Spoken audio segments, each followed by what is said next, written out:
तो दोस्तों आज हम फिर से आपके लिए लेकर आए हैं देश दुनिया की सभी ताजा बड़ी खबरें।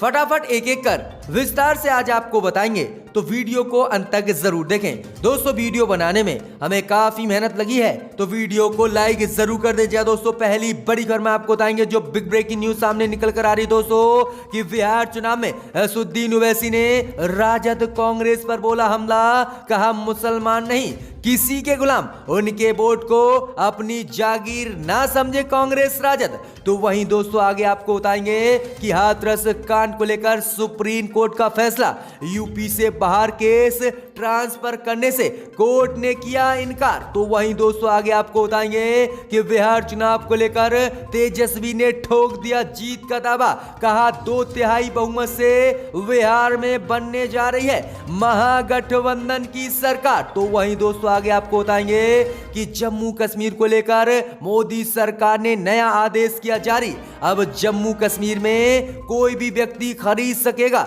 जमीन। तो वहीं दोस्तों आगे आपको बताएंगे कि भारत चीन के बीच एक बार फिर से बढ़ गया है एलएसी पर तनाव, तो चीन ने भारत को दे दी एक बार फिर से खुली धमकी, कहा अगर हमसे किया युद्ध तो बुरी तरह से हारेगा भारत। जय दोस्तों बड़ा ऐलान चीन ने कर दिया है भारत के खिलाफ। तो वहीं दोस्तों आगे आपको बताएंगे कि नीतीश के 8-8, 9-9 बच्चे पैदा करने वाले बयान पर तेजस्वी का पलटवार, कहा प्रधानमंत्री मोदी के भी हैं 6 भाई बहन, इसलिए ही मोदी ने नहीं किया देश में विकास। तो वहीं दोस्तों आगे आपको बताएंगे कि फर्जी टीआरपी मामले में बुरी तरह से घिर गया अर्नब, आरोपियों ने कबूला गुनाह, कहा रिपब्लिक टीवी ने दिए थे टीआरपी बढ़ाने के लिए लाखों रुपये, अर्नब करता था पेमेंट। जब दोस्तों बुरी तरह से अर्नब घिर गया है, अब जेल जाना अर्नब का तय। तो वहीं आपको बताएंगे दोस्तों कि उत्तराखंड से बीजेपी को तगड़ा झटका,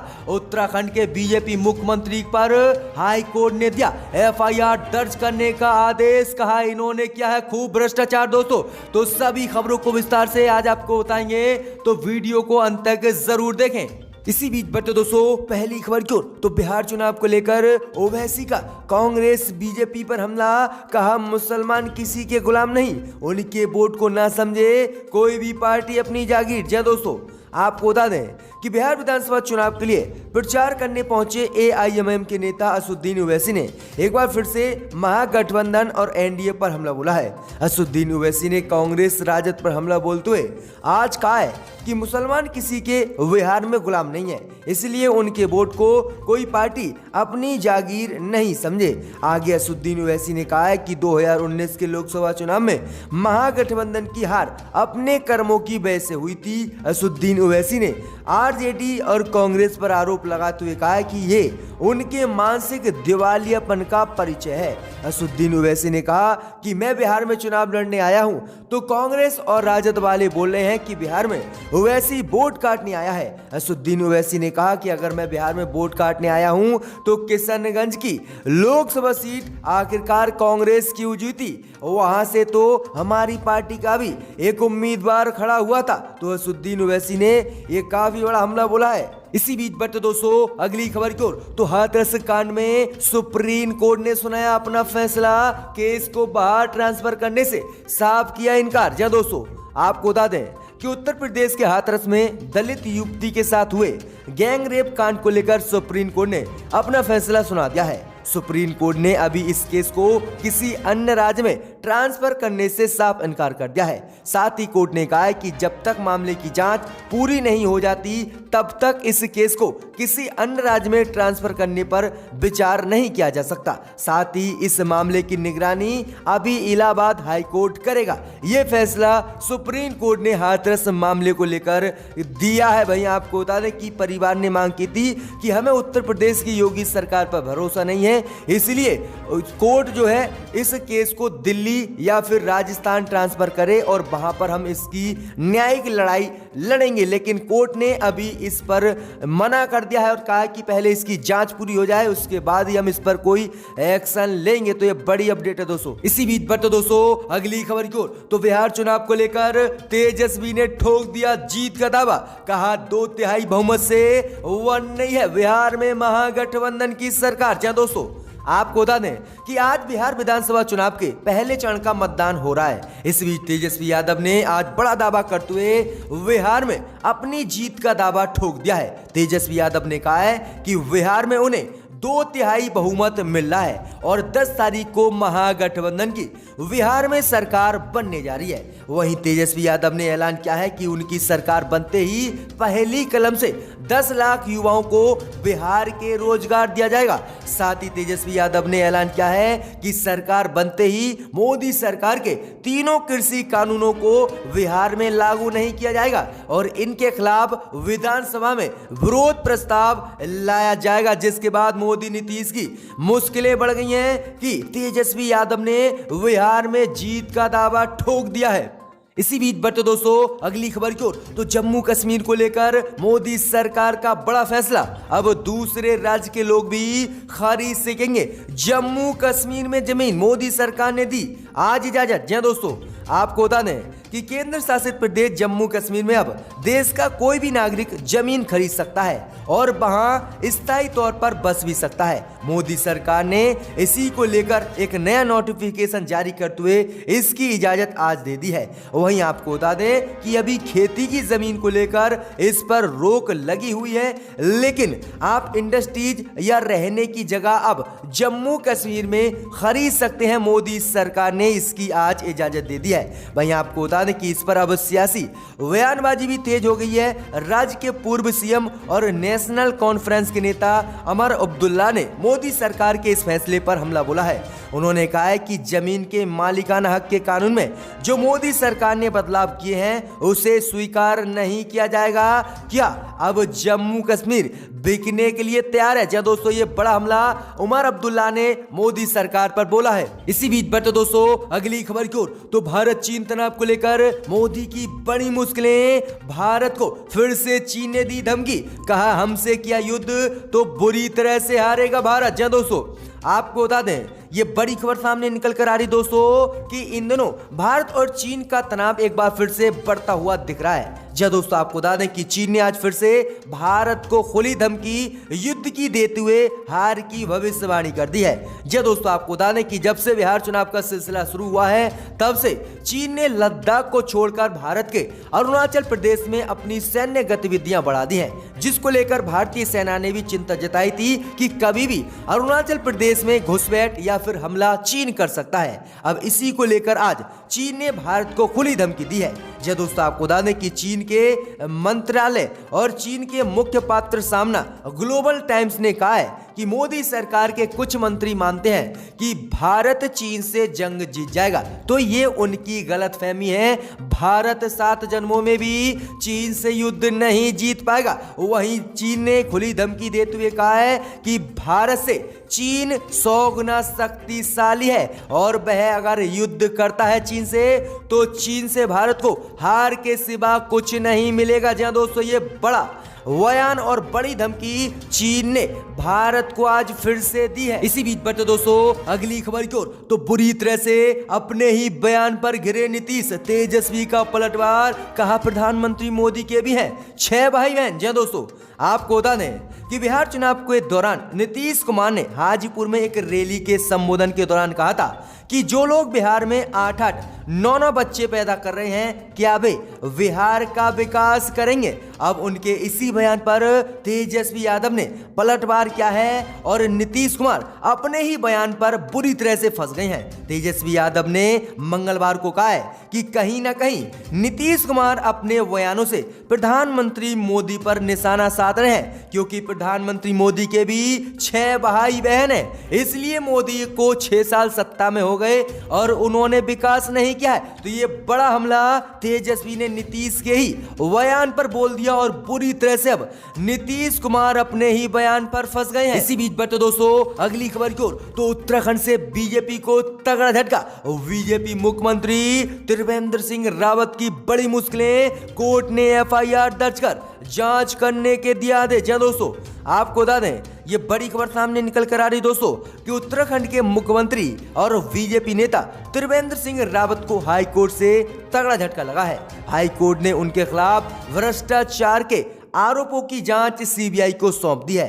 कोर्ट ने सीबीआई को एफआईआर दर्ज कर सीएम त्रिवेंद्र सिंह रावत पर लगे सभी आरोपों की जांच करने के लिए कहा है। जहां दोस्तों ये बड़ी अपडेट आ रही है कि किस तरह से उत्तराखंड में बीजेपी के मुख्यमंत्री करप्शन कर रहे थे और अब हाई कोर्ट और सीबीआई की रडार पर आए, अब जेल जाने वाले हैं सीएम त्रिवेंद्र सिंह रावत। इसी बीच बट दोस्तों अगली खबर को तो फर्जी टीआरपी घोटाले में बुरी तरह से घिरा अर्नब गोस्वामी, आरोपियों ने कबूला गुनाह।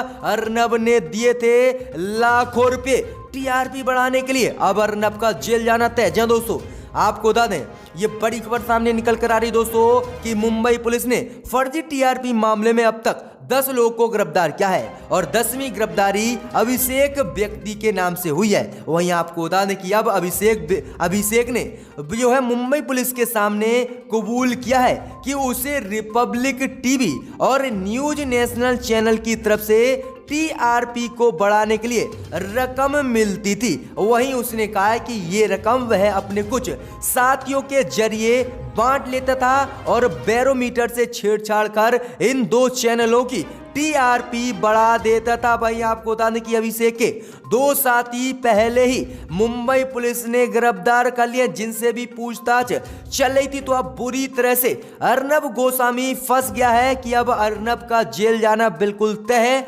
आरोपियों ने कबूल लिया है कि अर्नब गोस्वामी पैसे देकर टीआरपी बढ़वाता था। इसी बीच बट दोस्तों अगली खबर क्यों तो बिहार चुनाव को लेकर कांग्रेस ने आंकड़े जारी कर नीतीश मोदी पर बोला हमला। कहा 14 साल में 14,000 बेटियों का बिहार में हुआ है रेप। जहां दोस्तों आपको बता दें कि बिहार और उत्तर प्रदेश में बढ़ते हुए अपराध को लेकर आज कांग्रेस पार्टी ने आंकड़े जारी कर बिहार चुनाव में नीतीश और बीजेपी पर हमला बोला है। जब दोस्तों आपको बता दें कि कांग्रेस पार्टी ने नीतीश कुमार को अपराध कुमार और सुशील कुमार मोदी को दुशील मोदी कहा है। वहीं आपको बता दें कि कांग्रेस पार्टी ने आंकड़े जारी कर कहा है कि अपराध कुमार और दुशील मोदी की सरकार बिहार में आते ही बिहार में अपराधों की वृद्धि हुई है। सुरजेवाला ने कहा है कि आज हत्या मामले में यूपी पहले नंबर पर है देश में, तो दूसरे नंबर पर बिहार आता है जहां 44,271 लोग की हत्या हुई है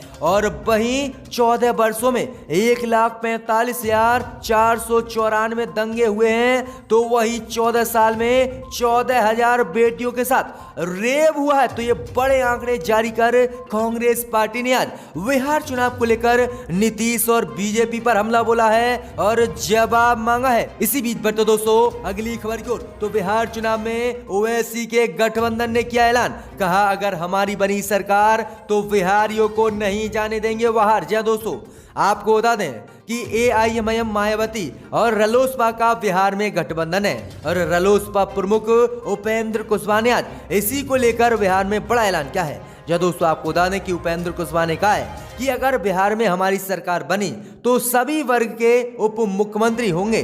15-15 वर्षों का खेल बड़े भाई और मझले भाई ने खेल लिया। बिहार में विकास के लिए अब 5 वर्षों के लिए छोटे भाई की भी सरकार की आवश्यकता है। बिहार में रोजगार का प्रबंध नहीं है, जिसके कारण बिहार के युवा दूसरे प्रदेश में जाकर दर दर की ठोकर खाने पर मजबूर होते हैं। और इसी को लेकर आज उपेंद्र कुशवाहा ने ऐलान किया है कि अगर बिहार में उनकी सरकार बनती है तो वह बिहारियों को बाहर नहीं जाने देंगे और बिहार में ही फैक्ट्री लगवाकर काम देंगे। तो ये बड़ा ऐलान ओवैसी के महागठबंधन के सीएम उम्मीदवार उपेंद्र कुशवाहा ने किया है। इसी बीच बट दोस्तों अगली खबर की ओर तो बिहार चुनाव में हुई वायरस की एंट्री। जीतन राम मांझी ने चिराग को बताया कोरोना। जय दोस्तों आपको बता दें ये बड़ी खबर सामने निकल कर आ रही दोस्तों कि बिहार के मतदान के साथ ही अब बिहार में सियासत भी तेज हो गई है। वहीं आपको बता दें कि बिहार की सियासत में अब वायरस की भी एंट्री हो चुकी है। चुनावी घमासान के बीच रोजाना नेता एक दूसरे पर निशाना साध रहे हैं। वहीं आपको बता दें कि बिहार के पूर्व सीएम जीतन राम मांझी ने चिराग पासवान की तुलना कोरोना वायरस से कर डाली है। दरअसल चिराग पासवान पिछले कई दिनों से बिहार के सीएम नीतीश कुमार और उनकी सरकार पर निशाना साध रहे हैं। ऐसे में इन दोनों की जंगों में अब पूर्व सीएम जीतन राम मांझी ने नीतीश कुमार का साथ देते हुए जो है जो है चिराग पासवान को कोरोना बता दिया है और कहा है कि कोरोना बिना लगाम के बिहार में घूम रहा है और ये ऐसे हनुमान हैं जो लंका की जगह राम की अयोध्या जलाने की फिराक में है और बिहार की जनता से आग्रह किया है कि ऐसे वायरस से बचे। जब दोस्तों ये जोरदार हमला चिराग पासवान पर जीतन राम मांझी ने बोला है। इसी बीच बढ़ते दोस्तों अगली खबर की ओर, तो विवादों में फंसी बॉबी देओल की वेब सीरीज आश्रम करणी सेना ने दिया विरोध प्रदर्शन करने का पूरे देश में ऐलान, कहा इसे करा जाए बंद। जब दोस्तों आपको बता दें कि अन्याय और अत्याचार के खिलाफ आवाज उठाने वाली सामाजिक संस्था करणी सेना प्रकाश झा की वेब सीरीज आश्रम पार्ट 2 पर एक बड़ा बयान देते हुए इसे पूरे देश में बैन करने की मांग की है। करणी सेना ने हिंदुत्व को लेकर जो है बड़ा बयान दिया है, कहा है कि इस वेब सीरीज में बॉबी देओल द्वारा गलत तरीके से साधु संतों को दिखाया जा रहा है और ये हिंदू धर्म का अपमान है और इसे बिल्कुल बर्दाश्त नहीं किया जाएगा। और करणी सेना ने आज आश्रम वेब सीरीज को धमकी देते हुए कहा है कि अगर इस वेब सीरीज को बैन नहीं किया गया तो हम पूरे देश में प्रदर्शन करेंगे। तो ये बड़ी धमकी दी है करणी सेना ने। इसी बीच बढ़ते दोस्तों अगली खबर की ओर, तो बिहार चुनाव में आज फिर से प्रधानमंत्री मोदी और राहुल करेंगे चुनावी रैलियां। जहां दोस्तों आपको बता दें कि आज बिहार में पहले चरण की 71 विधानसभा सीटों पर मतदान हो रहा है। इसके साथ ही राजनीतिक दल दूसरे चरण के चुनाव की तैयारियों में जुटे हुए हैं। इसी कड़ी में आज प्रधानमंत्री मोदी दरभंगा, मुजफ्फरपुर और पटना में चुनावी रैलियों को संबोधित करेंगे। तो वहीं आज दूसरी तरफ कांग्रेस नेता राहुल गांधी भी महागठबंधन के लिए दरभंगा जिले के वाल्मीकि नगर कुकुएश्वर स्थान में चुनावी रैलियों को संबोधित करेंगे। आपको बता दें कि दूसरे चरण के लिए 3 नवंबर को 94 विधानसभा सीटों पर मतदान होना है और इसी को लेकर दोनों ही नेता फिर से बिहार के रण में उतर गए हैं। देखते हैं कि बिहार में अब की किसकी सरकार बनती है।